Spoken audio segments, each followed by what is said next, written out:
فیصل آباد دھرنا کیس کے فیصلے کو مختلف حکومتوں نے 5 سال تک نظر انداز کیے رکھا۔ فیصلہ پرتشدد واقعات کی نشاندہی اور مستقبل کے خدشات کو واضح کر رہا تھا۔ فیصلے پر عمل درآمد نہ ہونے سے ذاتی مقاصد کے لیے پرتشدد واقعات معمول بن گئے۔ پرتشدد واقعات کے لیے نہ کسی کو ذمہ دار ٹھہرایا گیا، نہ ہی کوئی کارروائی ہو سکی اور قوم نے خمیازہ 9 مئی کے واقعات کی صورت میں بھگتا۔ چیف جسٹس پاکستان جسٹس قاضی فائز عیسیٰ کی 15 نومبر کی سماعت کے حکم نامے میں اہم آبزرویشنز۔ سپریم کورٹ نے حکم نامے میں قرار دیا کہ یہ دیکھنے کی ضرورت ہے کہ کیوں نہ فیصلے پر عمل درآمد نہ کرنے والوں کے خلاف توہین عدالت کی کارروائی کی جائے۔ مزید مریم نواز کی اس رپورٹ میں۔ فیصل آباد دھرنا کیس کا فیصلہ پرتشدد واقعات کی نشاندہی اور مستقبل کے خدشات کو واضح کر رہا تھا۔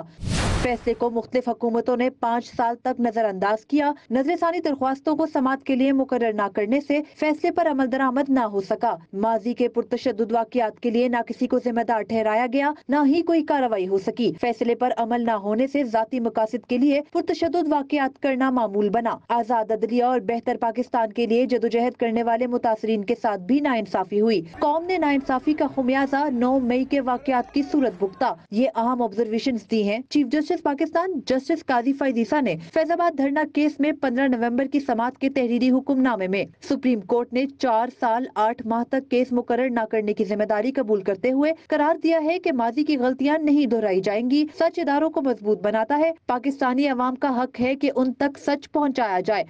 ہر ادارے کا فرض ہے کہ وہ ذمہ داری اور شفافیت کا مظاہرہ کرے۔ اداروں سے غلطی ہو تو اس کو تسلیم کرنا چاہیے۔ عوام کا اداروں پر عدم اعتماد آمریت کو فروغ اور جمہوریت کی نفی کرتا ہے۔ اپنے اداروں کو داغدار کرنے والے اداروں کا ناقابل تلافی نقصان پہنچانے کے ساتھ اپنی انا کی تسکین کرتے ہیں۔ سپریم کورٹ کے متعلقہ ایڈیشنل رجسٹرارز فیصل آباد دھرنا فیصلے پر نظر ثانی درخواستیں مقرر نہ ہونے پر رپورٹ جمع کرائیں۔ حکم نامے میں کہا گیا ہے کہ یہ یاد دلانا ضروری نہیں ہے کہ سپریم کورٹ کے ہر حکم پر عمل درآمد کرانا ضروری ہے۔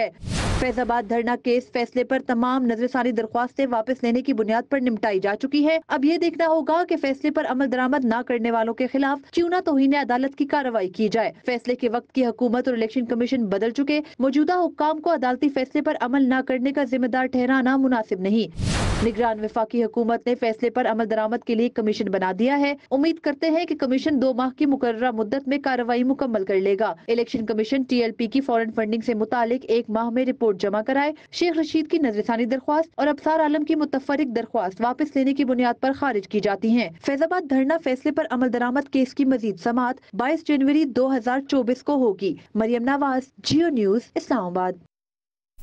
سربراہ JUIF مولانا فضل الرحمان نے کہا ہے کہ 75 سال ہو گئے جو انہوں نے کہا اس کی پیروی کی، اب تھک گئے ہیں، اب مزید ان عناصر کے منافقانہ کردار کی پیروی نہیں کر سکتے۔ شہرہ میں پارٹی ورکر سے خطاب کرتے ہوئے مولانا فضل الرحمان نے کہا کہ اب وقت آ گیا ہے کہ نئے زاویے سے سوچیں۔ چیئرمین PTI کے بارے میں بات کرتے ہوئے سربراہ JUIF نے کہا کہ چیئرمین PTI نے نوجوانوں کو گمراہ کرنے کی کوشش کی۔ 75 سال ہم نے گزار دیے، اب ہمیں نئے زاویے سے سوچنا ہوگا، ہمیں ایک نئی نظر کے ساتھ سوچنا ہوگا۔ پرانی لکیروں کی پیروی کرتے کرتے اب ہم تھک چکے ہیں۔ 75 سال ہم نے پرانی لکیروں کی پیروی کی، ہم نے جو انہوں نے کہا اس کی پیروی کی۔ اب ہم مزید ان عناصر کی منافقانہ فکر، منافقانہ کردار کی مزید پیروی کرنے کے لیے تیار نہیں۔ توشخانہ اسکینڈل سامنے لانے پر آج سے 1 سال پہلے چیئرمین PTI نے جیو اور جینیس کے پروگرام آج شاہ زیب خانزادہ کے خلاف متحدہ عرب امارات اور برطانیہ میں ہر جانے کا دعویٰ کیا تھا۔ اس قانونی جنگ میں کیا ہوا، دیکھیے اہم تفصیلات اور حقائق آج رات 10 بجے پروگرام آج شاہ زیب خانزادہ کے ساتھ میں۔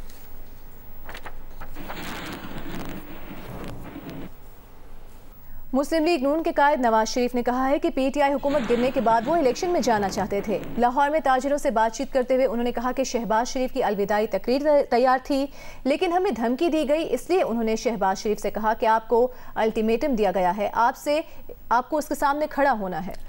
نواز شریف نے کہا کہ شہباز شریف نے ملک کو ڈیفالٹ ہونے سے بچایا۔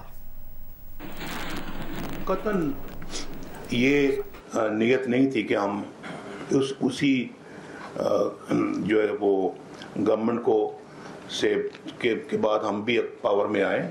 میرا خط شہباز صاحب جانتے ہیں, میرے سارے ساتھی جانتے ہیں, پوری پارٹی جانتی ہے کہ میں چاہتا تھا کہ ہم سیدھا الیکشن کی طرف جائیں.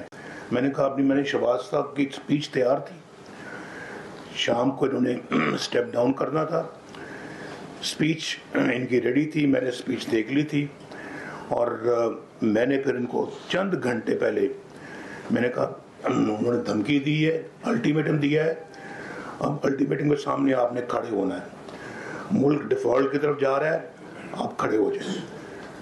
ہم نے اسٹیپ ڈاؤن نہیں کیا, عنان حکومت کو سنبھال لیا. پھر اس کے بعد کڑوے فیصلے بھی کرنے پڑے پاکستان کو بچانے کے لیے ڈیفالٹ سے. شہباز شریف صاحب کو بھرپور شاباش دیتا ہوں جنہوں نے معاملات کو سنبھالا. تاجروں سے بات چیت کرتے ہوئے نواز شریف نے کہا کہ ان کی حکومت نے سن 1990 میں معاشی لبرلائزیشن کی پالیسی متعارف کرائی اور کہا جو بھی صنعتوں میں سرمایہ کاری کرے گا اس سے نہیں پوچھا جائے گا کہ پیسہ کہاں سے آیا. دنیا کے ملکوں نے اس کی مخالفت کی اور کہا کہ یہ تو منشیات کا پیسہ ہے, منی لانڈرنگ کا پیسہ ہے. نواز شریف نے کہا کہ ان ملکوں نے بھی اسی راستے سے گزر کر ترقی کی. ہم تگڑے ہو کر اپنے فیصلے پر ڈٹے رہے اور ملک کا خزانہ بھرنا شروع ہو گیا. کچھ ملکوں کی طرف سے ہمیں مجھے یاد ہے کہ یہ بھی آبجیکشن آ رہا تھا کہ آپ نے یہ اتنی لبرلائزیشن کیوں کر دی ہے, آپ نے اپنے ملک کے اندر اکانومی کو اتنا لبرلائز کر دیا ہے, فارن ایکسچینج سے آپ نے پابندیاں اٹھا لی ہیں. یہ پہلی دفعہ آزاد کیا ہم نے, پہلی دفعہ یہ بھی ہم نے کام کیا اور کہا جو انڈسٹری میں انویسٹ کرے گا گورنمنٹ نہیں پوچھے گی کہ یہ پیسہ کہاں سے آیا ہے. کہ ان ملکوں نے بھی یہ کام کیے ہوئے ہیں, اسی سے گزرے ہیں وہ, اور جب ہماری باری آ رہی تو ہم پہ پابندیاں لگ رہی ہیں. میں فورن کنٹریز کی بات کر رہا ہوں, ان کے جو نمائندے ہوتے ہیں یا ایمبیسڈرز ہوتے ہیں, تو انہوں نے کہا کہ یہ تو بہت غلط ہو جائے گا جی, یہ تو سارا پیسہ جو یہ ڈرگ منی ہے جی, فلاں یہ تو منی لانڈرنگ کو بڑھائے گا جی, اور یہ ہوگا وہ ہوگا, اور یہ تو اپنا ٹھیک نہیں ہے پاکستان نے کیا. ہم نے کہا کہ آپ اگر ہمیں پتہ ہے کہ ہم اپنے معاشرے کے لیے جو بہتر سمجھتے ہیں, بالکل ہم نے بالکل تکڑے ہو کے اور ایک بہادری کے ساتھ اس کام کو آگے بڑھایا. اتنا مومنٹم بلڈ ہوا ملک کے اندر, اتنا مومنٹم بلڈ ہوا ملک کے اندر, اور جو یہ کہہ رہے تھے کہ جناب میں نے جیسے بھی پہلے کہا ہے کہ خزانہ خالی ہو جائے گا, خزانہ بھرنا شروع ہو گیا. چیئرمین پیپلز پارٹی بلاول بھٹو زرداری کا کہنا ہے کہ پرانے سیاستدانوں کو گھر بٹھانا ہوگا, کسی کو دوسری یا چوتھی بار وزیر اعظم بنانے کی بجائے نوجوان قیادت کو موقع دینا ہوگا. بلاول نے کہا کہ پرانے سیاستدان اب آرام کریں. اگر ہم نے ان مسائل سے نکلنا ہے تو ایک نیا سیاست کی ضرورت ہے, ایک نیا قیادت کی ضرورت ہے. بطور آپ کا پاکستان کا سب سے نوجوان وزیر خارجہ میں نے یہ ثابت کر دیا ہے کہ جب نوجوانوں کو موقع دیا جاتا ہے تو پھر نوجوان کام کر کے بھی دکھا سکتے ہیں. اس سے بہتر کہ ہم کسی کو دوسری بار وزیر اعظم بنا دے یا کسی کو چوتھا بار وزیر اعظم بنا دے, ہم کسی کو جس کو موقع ہی نہیں ملا ہے ایک بار موقع دیجئے. پاکستان کے عوام سے وعدہ ہے کہ میں ابھی کبھی آپ کو مایوس نہیں کروں گا, مگر اس کے لیے ہمیں اس نیا سیاست پہ توجہ دینا پڑے گا. وہ پرانی سیاست اور پرانے سیاستدانوں کو پولائٹلی میں کیسے گھر بٹھانا پڑے گا. اہم ترین خبر آپ کو دیں گے، دوسرے فائنلسٹ کا فیصلہ ہو گیا ہے۔ آسٹریلیا نے ساؤتھ افریقہ کو ہرا کر فائنل کے لیے کوالیفائی کر لیا ہے۔ بہت ہی کم ٹوٹل تھا، 212 کا ٹوٹل تھا، لیکن ساؤتھ افریقہ نے جس طرح فائٹ بیک کیا ہے سارا، آپ نے دیکھا کہ اس نے میچ کو دلچسپ بنا دیا۔ بظاہر لگ رہا تھا کہ ایک آسان ہدف ہوگا چیز کرنا آسٹریلیا کے لیے، اس کو آسٹریلیا کے لیے اتنا آسان رہنے نہیں دیا۔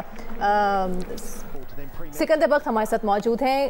سکندر، آپ بتائیے گا کتنا دلچسپ میچ رہا؟ پہلے کھیلتے ہوئے ساؤتھ افریقہ نے 213 رنز کا ہدف دیا، آسان ہدف تھا لیکن فائٹ بیک بھی اچھا کیا۔ دیکھیں، سارا بلیم میں ساؤتھ افریقہ کو دوں گا، انہوں نے 6 کیچ چھوڑ دی، 213 رن، اتنا چھوٹا ٹارگٹ، آپ کم سے کم یہ لوگ 50 رن 30 رن یا 40 رن، میں کہتا ہوں چلے 20 رن کم تھے، مگر سر 6 کیچ، وکٹ کیپر نے 2 چھوڑ دیے، ہاتھوں میں سے کچھ نکل گئے۔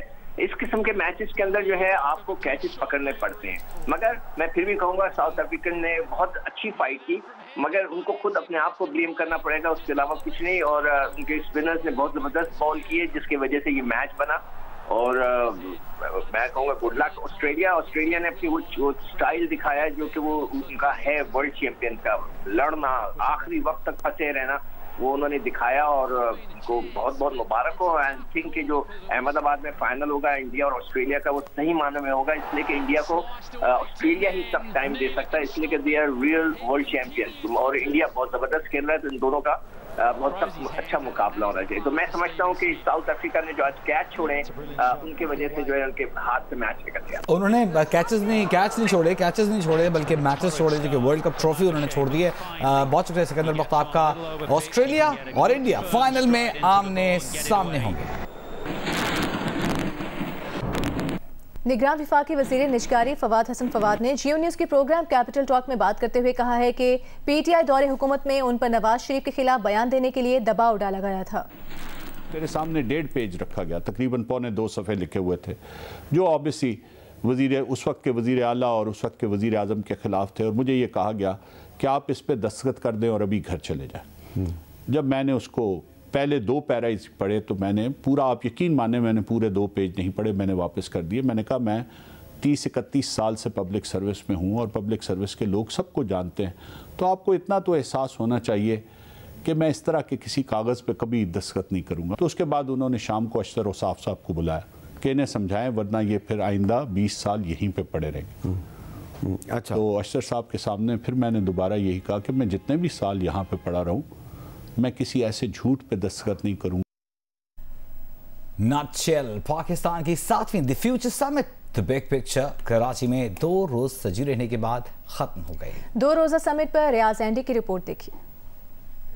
نٹشل پاکستان کی دی فیوچر سمٹ کا 7واں باب دی بگ پکچر کے عنوان سے منعقد کیا گیا۔ مقامی ہوٹل میں منعقد ہوئی 2 روزہ سمٹ کو پاکستان کے قابل لوگوں کی کہکشاں کہیں تو غلط نہ ہوگا، جس میں غیر ملکی بھی پہنچے تھے۔ We hosted over 1,000 delegates from all over Pakistan, and we hosted 30 international speakers from 18 countries physically. اور اس کے علاوہ few thousand virtual delegates تھے پوری دنیا سے جنہوں نے اٹینڈ کیا، اور بگ پکچر پہ ہم نے بات کی for digital, for climate, from economy, from geopolitics, from Pakistan's economy and Pakistan's investment and business landscape and all. سوال رہا کہ آخر پاکستان کی بگ پکچر کیا ہے؟ How big the agriculture is. If we have to look at the big picture, we cannot ignore agriculture. In order to participate in the future, the big question that we need to ask and answer is, where do we begin? What do we focus on? What's the framework that we will create? سمٹ پر پاکستان کی موجودہ صورتحال کا تذکرہ بھی ہوا۔ We're not giving our businesses, our private sector, the money to grow. What do we expect is going to happen to that private sector? If you become successful, you become large, they put super tax on you. So instead of 29%, your tax rate goes up to 39%. اور آگے پیش رفت کرنے پر بات بھی ہوئی۔ As far as the IT is concerned, yes, there is a lot of scope there, and we have the raw material, we have the human resource there. Today there are over 240 universities. Why can't it be made compulsory for every Pakistani university student to earn his graduate grades and go out and teach the rest of Pakistan? If we have to go to that technological leap. That's the only way forward.